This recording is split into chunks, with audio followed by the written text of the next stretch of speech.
Bugünkü videomuzda biraz yuxular barəsində danışacağıq. Bu gün daha çox yuxu rejimi, necə yatmalıyıq, neçə saat yatmalıyıq deyil də, yuxuları niyə görürük, yuxular bizə nə demək istəyir, yuxular ilahi mesaj mıdır, yoxsa boş vədlərdən ibarət bir xəyal yığınıdırmı? Bu gün bu videoda öz araşdırmalarımla, öz təcrübələrimlə bu fikirləri sizlərlə paylaşacağam. Mən Mehrac, kanalıma xoş gəldin. Əvvəla bir tərif verək. Hər nə qədər bilsək də tərif vermək bizim bir vəzifəmizdir. Ümumiyyətcə yuxu nədir, niyə yuxu görürük? Biraz bundan danışmaq istəyirəm. Yuxu bizim gün ərzində, həyatı boyunca yaşadığımız hadisələrin fərqli formalarda alternativ versiyonlarını gördüyümüz bir aktdır, həmin yuxu. Yuxu zamanı necə deyim, beyin əslində yatmır, daima fəaliyyətdə olur.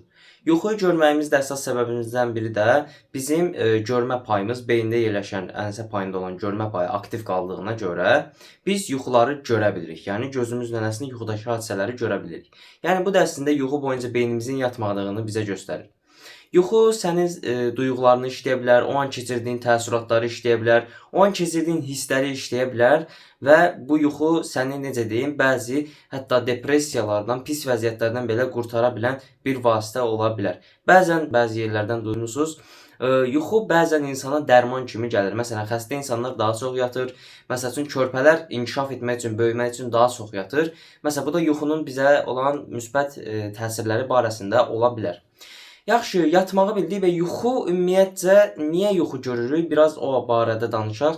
Bayaq da dediyimiz kimi gün ərzində müəyyən hadisələr yaşayırıq, müəyyən məsəl üçün zaman-zaman müəyyən düşüncələr gəlir və biz buna görə bu yuxuları görürük.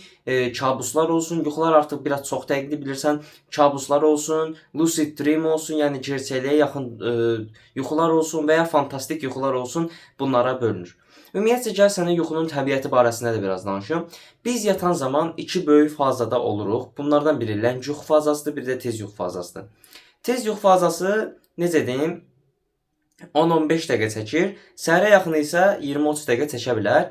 Yaxşı, tez yuxu fazası nədir Meyraz? Biraz bundan bəhs et bizə. Tez yuxu fazasında bizim necə deyim, bədənimiz daha sürətli olur, daha aktiv olur. Necə məsələn yuxudan duranda bəzən daha enerjik və aktiv dura biliriksə, bunun səbəbi tez yuxu fazasını rahat keçməyimizdir.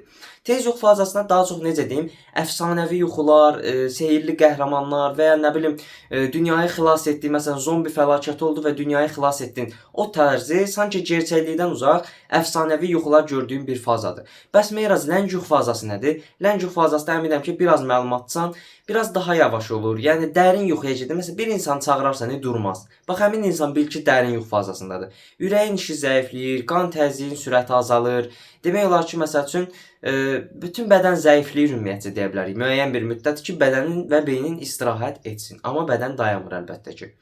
Və bizim bu ləng yuxu fazasında gördüyümüz yuxular gerçəkliyə biraz yaxın olur. Məsələn, sevdiyin birinin vəfatı ola bilər və ya sevdiyin bir maşını aldığın ola bilər və ya məsələn, sevdiyin bir insanla məsəl üçün bir romantik bir münasibət yaşadığını görə bilərsən və ya məsəl üçün xəyalını qurduğun gələcəyi yuxularında görə bilərsən. Sanki gerçəkliyə yaxındır. Bəzən də məsəl üçün qarışdırırsan ki, məsələn, yuxuda müəyyən hadisə yaşanır. Durandan sonra deyirsən ki, belə bir şey olmuşdu axı.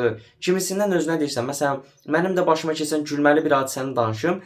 Yuxuda evdəkilər mənə açarı tapşırmağımı xahiş etmişdilər və mən açarı axtarırdım yuxumda. Və oyandıqdan sonra 2-3 saat boyunca, bəli, biraz gülməlidir. 2-3 saat boyunca evdə o açarı axtardım mən. Sonra evdəkilər dedilər ki, sən nə edirsən? Dedim ki, bəs açar itib də mən onu axtarıram. Dedilər ki, açar zad etməyib, bax sənə kim dedi açar itib. Ondan sonra mənim ağlıma gəldi ki, məyərsə mən yuxuda açar axtarmışam. Bu da gülməli bir andır və yuxuların nə qədər realist olduğunu, bizə realist təsir bağışladığını göstərən sübutlardan biri idi həqiqətən də. Belə bir xoş bir anım idi, sizlərlə də bölüşmək istədim.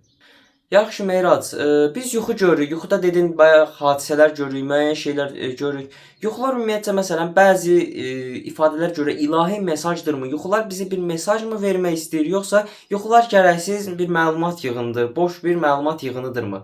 Yəni Meyrac, bizə bunu aydınlaşdır deyirsənsə, tamam, gəl bunu aydınlaşdıraq. Ümumiyyətcə, yuxuların isə boş olan yuxular da var. Məsələn, sənin əjdahanın üzərinə minib, prinsesi qaladan xilas etdiyin yuxular biraz mənasız yuxular ola bilər. Amma bəzən mənalı yuxularda görə bilərsən. Məsələn, sevdiyin birinin vəfatını görəndə bu nə deməkdir? Bəzən məsələn bunu el arasında belə yorumlayırlar. Ha, demək ki, sən o insanın ömrünü uzadırsan. Tamam, məsələn, el arasına baxdıq, amma məsələn bizə biraz bilimsel bir şeylər lazımdır deyirsənsə Meyrac. Demək ki, məsələn, sən həyatında müəyyən bir dövrdə o insanın öləcəyi zamanı nə etmən gərəkdiyini düşünmüsən. Yəni məsəl üçün düşünmüsən ki, məsələn, əgər məsəl üçün valideynimi itirsəydim mənə nə olardı deyə məsələn hər gün düşünməsən, deyə bilərsən ki, Meyrac, mən belə düşünmürəm axı. Həyatın müəyyən bir dövründə düşünmüsən və sənin o beyninin küncündə o çöp qutusunun yanında bir yerdə durub və beynin qayıdıb onu işləyib ki, biz o duyğudan xilas olaq. Sənə senaryolar verir. Və ya məsəl üçün yuxuda məsəl üçün bu aralar bizdə məsəl üçün tələbələrdə yaşandı bu. Məsələn məndə də yaşandı. Buraxılış və ya blok imtahanı verdiyimi görürdüm. Niyə? Çünki uzun müddət buraxılış imtahanı, blok imtahanı stresi üzərimdə idi və məsəl üçün yuxumda görürdüm ki, sualları yaza bilmirəm, suallar çox çətindir. Ortam xaos ortamıdır və mən heç nə edə bilmirəm. Yəni beynim bu hadisəni, bu olayı katastrofin gedirdi. Yəni bir fəlakət senaryosuna çevirirdi. Və məsəl üçün əminəm ki, bəziləriniz də yaşayıb. Məsələn, istəmədiyiniz situasiyalarda olmusunuz yuxuda. Məsələn, bir yerdə pərt olmusunuz, rəzil olmusunuz və yuxudan durduqdan sonra özünüzü biraz pis hiss etmisiniz. Bu da beyninizin o, məsələn, əgər bu belə olsaydı nə olardı duyğularını işləmə təzahürüdür. Yəni yuxuların hamısına boş deyib keçmək də olmaz.